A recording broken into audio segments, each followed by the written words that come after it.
Right, hey guys, how are we doing? Back another video from Annie News, and today we are checking out the strongest adventurers in DanMachi explained. I am loving the season of DanMachi, but there's so much lore and so much history and so much backstories for all these other characters going on that, yeah, I love learning.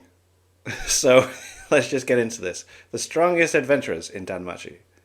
Explain. In a world where strength is literally dictated by a number, you'd think the higher one would always be better than the lower one. And Not while within that the power is system of generally this, true but for alright. most cases, there's a number of other factors in DanMachi that need to be considered when talking about power. Okay. Things like skills, magic, and special abilities that, when used right, can make someone like Belle seem stronger than even Eyes.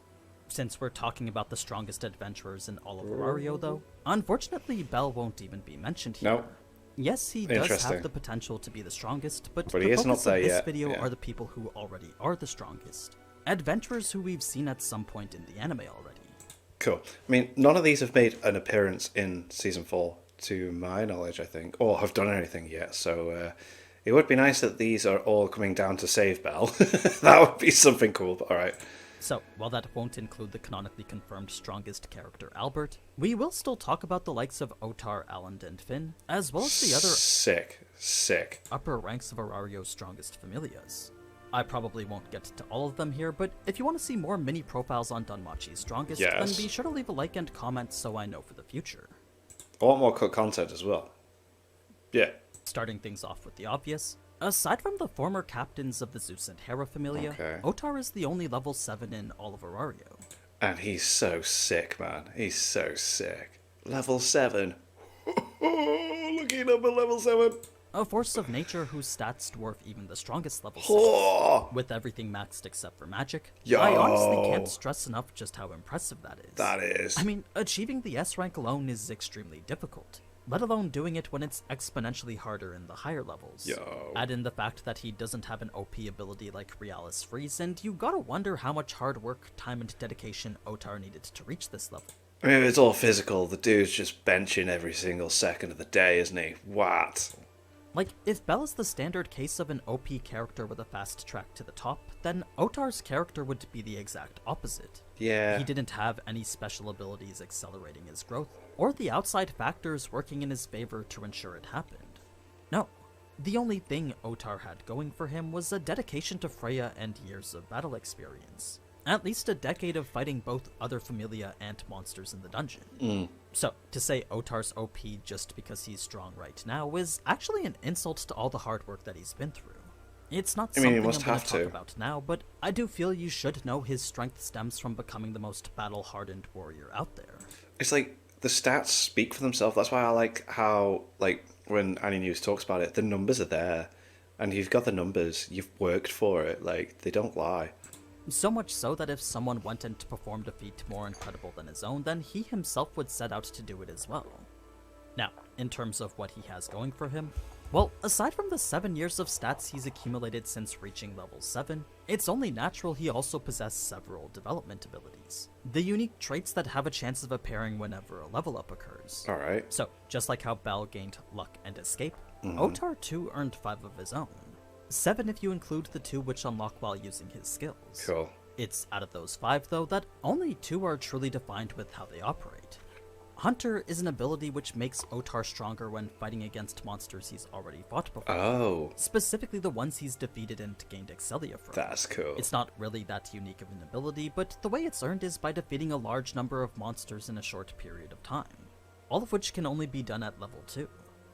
Now, I'm not sure how potent these effects become at the E rank, but if the G rank for abnormal resistance makes you immune to pretty much everything, then I can only imagine how much more powerful 2 letter grades above that would be, which is actually the level of abnormal resistance he possesses right now. Right. The novel does translate it as immunity, but that just means the negation of abnormal effects like poison. It essentially serves as a boost in defense to things like toxins or the elements. As for the other 3, well, magic defense is what you'd expect, and sturdy body is, I assume, an increased resistance to disruption type attacks. Okay. Something that likely stems from having a frame as massive as he does.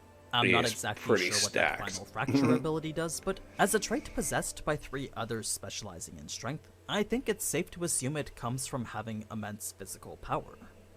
Moving on to his skills. The first is the ability to beastify through Vana Argenture, which, if you're unfamiliar with what that means, it refers to a process unique to beast humans in which they can channel their inherently wild nature and turn it into power, usually by becoming significantly more violent.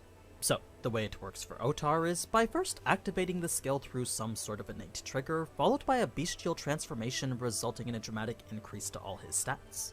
It's a buff that many believe is powerful enough to push him to that level 8 rank, albeit temporarily, of course. The main issue with a skill like this, though, is that all that power comes at the cost of his stamina and mind, both of which are drained heavily whenever the skill is active.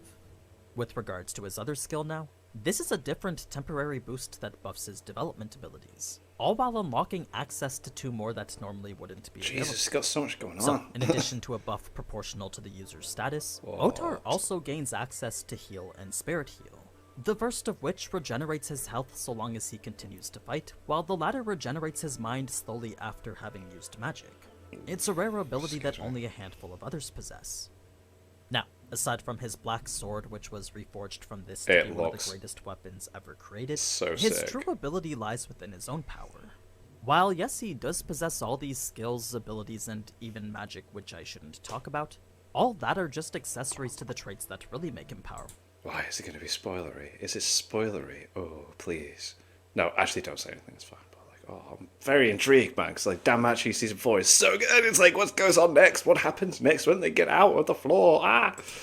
His incredible strength that can kill deep floor monsters with just the shockwaves from his normal attacks. His unfathomable durability which could take a direct hit from Eudeus without him even flinching. His insane speed and agility that can keep up with Alan and match even eyes, then his extreme endurance which enables perfect 5-minute recoveries, as well as endless stamina to keep pushing forward. It's enough to make solo runs to the deep levels completely doable for him. Right. Combine that with power that scares even Asterius, along with experience that makes him quite the tactician, and what you get is an absolute monster unrivaled by anyone. He is a beast. And I'm just barely scratching the surface here. Really? I could make an entire video talking about Ottar's strength alone, and I still don't think I'd be able to properly portray just how powerful he is. Wow. It's a topic I do plan on revisiting again. Cool. Now, when it comes to the adventurers below Ottar, it's hard to say who it is that comes in second. They're definitely from the selection of adventurers who have reached level 6, but to put any single person above the other is really a subjective matter due to their unique skill sets and abilities. Out of the 15 or so level 6s who have reached this threshold, though, the overall strongest is probably Finn. But if we were to look from the perspective of something a bit more... I kind of get that gist, the way that everyone acts around him. He's got a lot going on. You do get that vibe that he is, like, really up there. More specific, then the position of next strongest would likely go to a different person. In any case, with Finn being the captain of the prominent Loki familia, it's only natural he be considered the strongest member of it.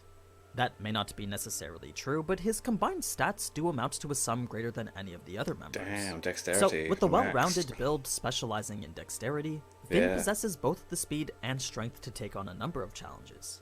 Like, he too is fast enough to keep up with Alan's movements, and his strength is great enough to take on Revis solo. What differentiates him from a large majority of other level 6s, though, is more than anything his years of experience fighting through things like the Great Feud in Arario's Dark Age. It was a time in which only the most battle-hardened warriors like Ottar would survive. So, with a past like that and over a decade of training, Finn's been able to build himself into the prom role model that he always wanted to be. He takes advantage of the small frame his race was given and combines it with his dexterity to evade and counter in ways no person would ever think of.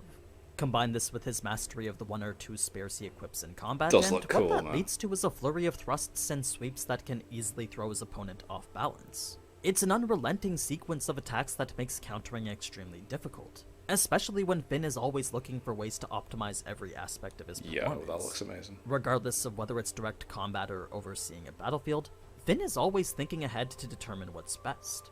He can adapt very easily on the fly, all while quickly grasping the entirety of a complex situation. If something were to catch him by surprise, he wouldn't panic and fall into hysteria, but instead think rationally and figure out how to solve it. It's all part of what makes him the best strategist in Arario. A core aspect of his power that gets him there, though, is his intuition, which is said to surpass even the gods. Damn. You see, whenever something bad or unexpected is about to happen, Finn's thumb begins to throb beforehand. Oh, Kind is of that like this why he early always warning does the... system that notifies him of Right, threats that's why he before they always happen. does that. Again, we're learning stuff that's been cut out. That's so cool. So there's a reason why his characteristic is to do that. It's a warning sign for him. That's class. So, with a sort of innate trigger that acts like an OP spider sense, Finn can adapt way more easily than the average person, mainly because he's able to plan ahead for it. Now, the development abilities that complement his build are those same hunter and defense traits that Ottar possessed, along with a couple unique others of initiative and chain attack. Chain attack increases the power of attacks delivered one after the other, while initiative, although not explained, is likely a buff to the first attack made when in battle. Yo. That or some sort of passive enhancing his tactical prowess when Manga trying to make the looks first sick. move on something. Where that real powerful stuff starts coming into play, though, is through his magic and skills, which provide way more in terms of options in combat. There's his Prum Spirit, which boosts the effect of magic and skills when in a tough situation, his Noble Brave, which provides resistance to mental attacks, Al Macmidna, which resists drowsiness and buffs endurance to fire, then Command Hal, which expands the reach of his voice when it goes beyond a certain threshold. The first three are pretty straightforward, but Command Hal provides greater control over a large-scale battlefield. Like, say his orders couldn't be heard over the sound of swords clashing and monsters shouting, then Finn could just use this to relay his orders over top of that. Oh, that's so cool. It didn't That matter is how dead massive handy. the battle was, because the level at which his voice was boosted was actually proportional to the size of the battle taking place. Such a handy technique for such a tactician as well, for like you to want to just navigate your, underlings to like do what needs to be done on the battlefield. That is a very handy technique. Making it so his voice could be heard no matter how hectic. That's class. Now, the last skill available at his disposal is Dia Fiana, which temporarily gives him access to the ability Spearman. Another passive that isn't really explained, but I think a safe assumption would be increased proficiency with a spear. Now, as for his magic, both can serve as a kind of trump card for him. One's an ultimate attack that can only be used once every 24 hours, while the other is a magic-based enhancement that buffs everything similar to how Ottar's Beastification does. If we look at the ultimate attack first, this is a type of spear-throwing magic that is buffed by literally every aspect of his build. What I mean is that all the numbers that make up his levels, abilities, and attributes are taken as they are and added directly into his magic stats. It isn't explicitly stated what happens after, but I imagine a spear thrown with a boost like that would probably be the equivalent to something like Cuchulain's Noble Phantasm. Damn. Which, if you're unaware, is an attack so powerful that it reverses the very laws of causality to ensure it always hits its target. It cannot miss. So, yeah, I'd like to imagine it's as strong as that. Damn. As for Hal Finnegas, this enhances all his abilities at the expense of his rational thought. Reason being that the magic itself causes for an increase in bloodlust, resulting in this overwhelming desire to fight. The extent to which his abilities improve isn't exactly known, but back when he was level 5 it did bring him up to level 6. So, as a magic that buffs everything but hinders rationality, it kind of acts as a beastification of his own. Sick. In fact, some have even commented on how it makes him the strongest adventurer alongside Ottar. Yeah. Since that statement was made 7 years ago by a character who's now dead, though, I can't quite comment on the validity of it now. But like I said, when I watch the show and whenever he's like on and the way everyone acts around him, it does give that vibe that he's very, very close. Or at least everyone thinks he is. Point is, if 7 years ago he was strong enough to be up there with Ottar, then I'm sure he's still close to being the next strongest today. Yeah. Now, the last adventurer we're going to cover this video is actually a character whose strength is potentially limitless. Oof. Another demi-human with a couple of anger issues whose true power lies in a spell that can make him stronger than just about anyone. He is class. Before we get to that though, as an adventurer who only recently got to level 6, Bete's stats haven't really been updated since.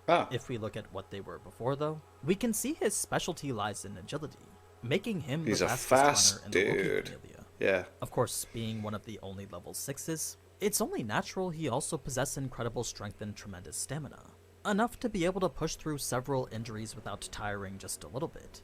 Combine that with a proficiency in combat that stems from early childhood warrior training, and it's that experience that would serve to help him level up so quickly.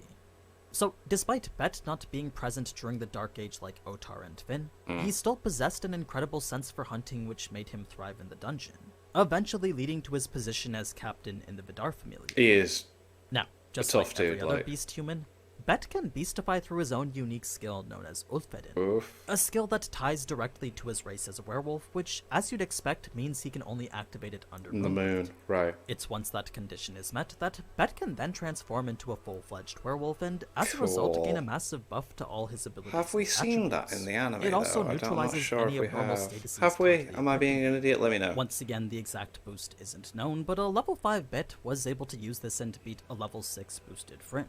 So I imagine it's a similar scale to Ottar and Finn's buffs. When it comes to his other skills now, there's Fenris Wolf, which increases his running speed, then Solmani, which enhances his agility and strength whenever he's accelerating. As for his development ability passives, once again there's Hunter and Abnormal Resistance, but also the new ones of Pummel and Healing Power, both of which aren't specified with what they do, but I imagine Pummel is similar to Finn's chain attack, Right. likely having to do with a combo of punch and kick-based attacks. The reason I say that is because Bete's fighting style consists mainly of powerful kicks. He does occasionally dabble with dual dagger-like swords, but his go-to moves are almost always the magic-empowered kicks enabled by Flosfjord. As a piece of equipment that acts as an inferior substitute for his own magic, these mithril boots can absorb magical energy to increase his own power. They're actually the only superior grade weapon capable of doing that. Now, if you're wondering why he chooses to use this over his own magic, well, that's because the spell reminds him of his traumatic past. He refuses to use it due to the tragedies it forces him to remember. Even with it being the most powerful tool in his arsenal, he simply won't use it due to the pain being so unbearable for him. Thus the reason his magic remains unchanged at I0. If he was to ever activate this spell though, then Bete's power could very possibly increase infinitely. You see, the way it works is kinda like how his boots work. It absorbs magic and turns it into power. Cool. Both his fists Very and cool. feet become surrounded by magically enchanted fire, then any magic those flames come into contact with are dissolved and absorbed. It doesn't matter whether it's a fireball or protective barrier, because any and all magic is susceptible to being absorbed by it. It's a rare property commonly referred to as magic drain. Then, in a similar vein as that, its second property called damage drain also lets the spell absorb Bete's damage as well. So, with these flames consuming both damage and magical energy, it then recycles it and turns it into power. Not only by strengthening the flames emanating from his limbs, but also by starting this potentially infinite feedback loop. What I mean is that when Hati starts to become more powerful, the flames become so strong that Bete himself starts to take damage from them. But with the spell absorbing damage and turning it into more power, those flames would just continue to feed off that very same damage it's causing, resulting in this endless cycle of damage to power in which there is no upper limit to how powerful it can become. So, in a world where Bete's capable of withstanding these flames forever, his power could theoretically grow infinitely, Wow. thus giving him the potential to become the strongest. Yo. Because he doesn't ever use it though, we don't actually know how far he can possibly take it. It's possibly something we could see in the future in a desperate situation. That'd be interesting. Leaving us questioning how powerful he truly could be. But yeah, that's a short glimpse into a few of the profiles of Arario's Very, strongest very adventurers. cool. If you want to see more, then be sure to leave a like and Hell let me know in yes. the comments. Feel free to check out my Season 4 cut content in the meantime, though. We also stream every Sunday talking about the most recent episode. Until then, as always, thank you so much for watching, and if you enjoyed this type of anime content, then you already know what to do. So, until next time, ciao! Ciao. Very cool.